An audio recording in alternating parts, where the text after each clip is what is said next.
کیا کبھی آپ نے سوچا ہے کہ دو مختلف قسم کے جانوروں کے کراس اور آپسی ملاپ سے پیدا ہونے والی نئی نسل پیدائشی بانجھ کیوں ہوتی ہے؟ آج کے اس ترقی یافتہ دور میں انسان کے بندر، گدھے اور سؤر کے ساتھ کامیاب ملاپ سے غیر معمولی صلاحیتوں کے حامل نئے جاندار تخلیق ہو چکے ہیں۔ تو دوستو، آج کی ویڈیو میں ہم 10 سے زیادہ ہائبرڈ جانوروں کے بارے میں ایسی انفارمیشن آپ کو دینے والے ہیں جو شاید آپ نے پہلے کبھی سنی نہ ہوں گی اور شاید آپ نے اس بارے میں کبھی سوچا تک نہ ہو۔ آج کی ویڈیو اتنی انٹرسٹنگ ہونے والی ہے کہ اگر آپ اسے آخر تک دیکھ لیں گے تو نہ صرف ہائبرڈ جنریشن کے بارے میں آپ کے تمام شکوک و شبہات کلیئر ہو جائیں گے، بلکہ آپ کے ہاتھ معلومات کا ایسا خزانہ لگ جائے گا جس کے بارے میں آپ کے دوست احباب لا علم ہوں گے۔ خبر کار کی تازہ ترین ویڈیو میں آپ سب کو خوش آمدید۔ ٹاپک پر آنے سے پہلے آپ سے التماس ہے کہ چینل کو سبسکرائب کرتے چلیں تاکہ میری ہر ویڈیو کا نوٹیفیکیشن آپ تک بر وقت پہنچ سکے۔ کیا کبھی آپ نے سوچا ہے کہ ہائبرڈ جانور قدرت کا کرشمہ ہے یا ارتقاء؟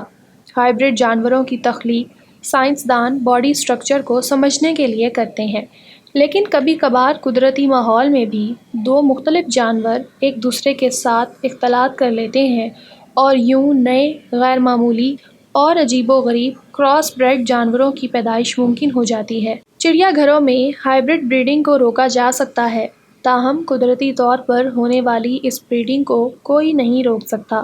سامعین محترم، ہائبرڈ جانوروں میں بہت سے کوجینیٹک مسائل کا سامنا ہوتا ہے اور یہ بیماریوں سے جلد متاثر ہونے کے ساتھ ساتھ بانجھ پن کے ساتھ بھی پیدا ہو سکتے ہیں۔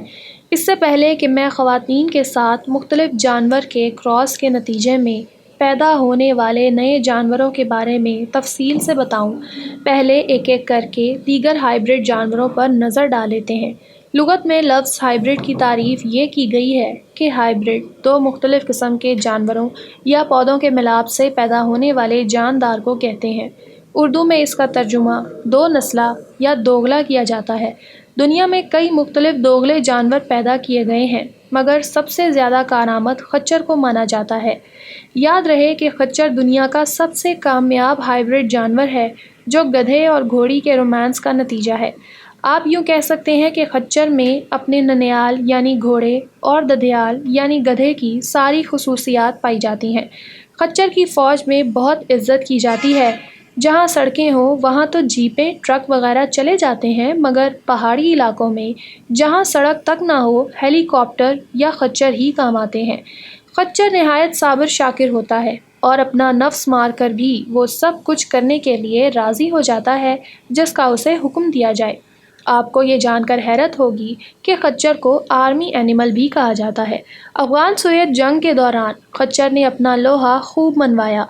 خچر میں گھوڑے اور گدھے سے بڑھ کر اضافی صفات بھی ہوتی ہیں۔ گدھے اور گھوڑے اپنی ڈیوٹی چھوڑ کر عشق مشوقی وغیرہ کے چکر میں پڑ جاتے ہیں۔ خچر کا فلسفہ زندگی یہ ہوتا ہے کہ عشق اور رومانس تو بس نکمے لوگوں کا کام ہے۔ بہرحال یہ فلسفیانہ بحث ہے، ہم اس میں نہیں پڑتے، کیونکہ گدھے گھوڑے اسے یہ جواب دیتے ہیں کہ برخوردار عشق نکارا لوگوں کا کام نہیں ہے، بندہ باصلاحیت ہو تو پھر ہی عشق کا فائدہ ہے، ورنہ کارے زیاں ہے۔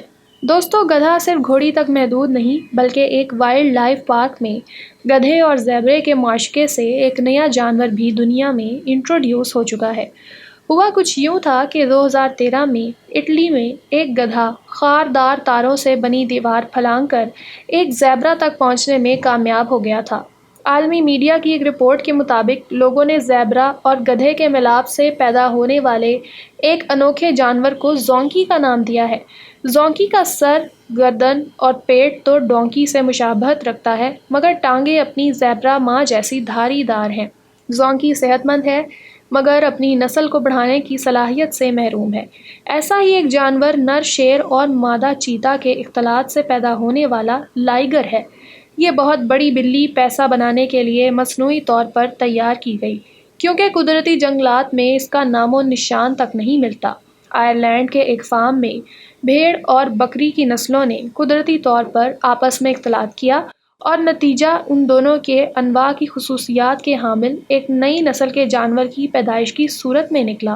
سامعین مکرم، آپ نے ولف مین کے بارے میں تو ضرور سنا ہوگا، لیکن کبھی آپ نے ولف ڈاگ کے بارے میں سنا ہے؟ یقیناً آپ میں سے اکثر لوگ جانتے ہوں گے کہ کتے اور مادہ بھیڑیے کے کراس سے نئی نسل وجود میں آتی ہے جسے ولف ڈاگ کہا جاتا ہے۔ گزشتہ سال آپ نے یہ خبر سنی ہوگی کہ اسلام آباد وائلڈ لائف والوں نے 3 مادہ بھیڑیوں کو اسمگل کرنے پر 3 لوگوں کو اپنی تحویل میں لے لیا۔ ملزمان نے بتایا ہے کہ ان تینوں بھیڑیوں کی قیمت 1 لاکھ روپے طے ہوئی تھی اور ان کا اعلیٰ نسل کے کتوں کے ساتھ ملاپ کروانے کے بعد مشہور زمانہ ولف ڈاگ کو پیدا کرنا تھا۔ کبوتر اور فاختہ گھوگھی کے کراس یعنی ملاپ سے ایک نئی نسل کے پرندے جنم لیتے ہیں۔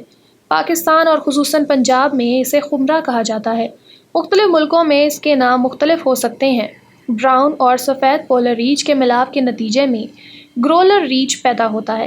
چینی سائنسدانوں نے دعویٰ کیا ہے کہ انہوں نے لیبارٹری میں انسان اور بندر کا ہائبرڈ یعنی مخلوط نسل تیار کر لی ہے۔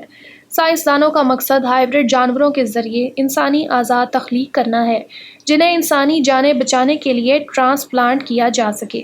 تحقیق میں شامل ٹیم کا کہنا ہے انہوں نے بندر کے ایمبریو میں انسانی سٹیم سیلز داخل کر دیے تاکہ انسانی ٹیشوز بنائے جا سکیں۔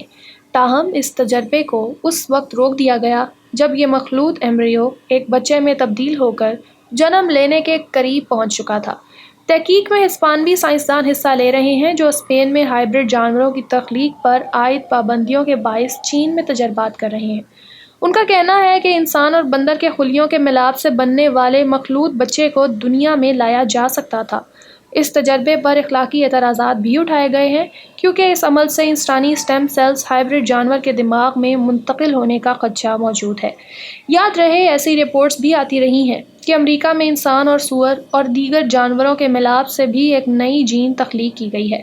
اسپینش سائنسدانوں نے 2017 میں دنیا کا پہلا انسان اور سؤر کا ہائبرڈ بنایا تھا۔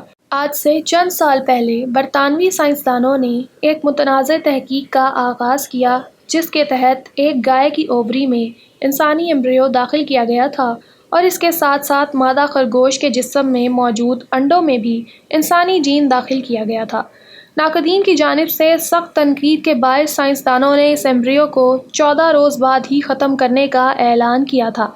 سائنسدانوں کا خیال تھا کہ اس طریقے سے انسانی سٹیم سیل کی تخلیق کے عمل کو سمجھنے میں بڑی مدد مل سکتی تھی۔ معزز سامعین، آج کی ویڈیو کیسی لگی آپ کو؟ آپ ہماری اس کاوش کو سراہنے کے لیے لائک شیئر کریں، اپنے کمنٹ سے آگاہ کریں اور خبرکار کو سبسکرائب کر لیں۔ زندگی باقی، ملاقات باقی۔ اپنا بہت خیال رکھیں۔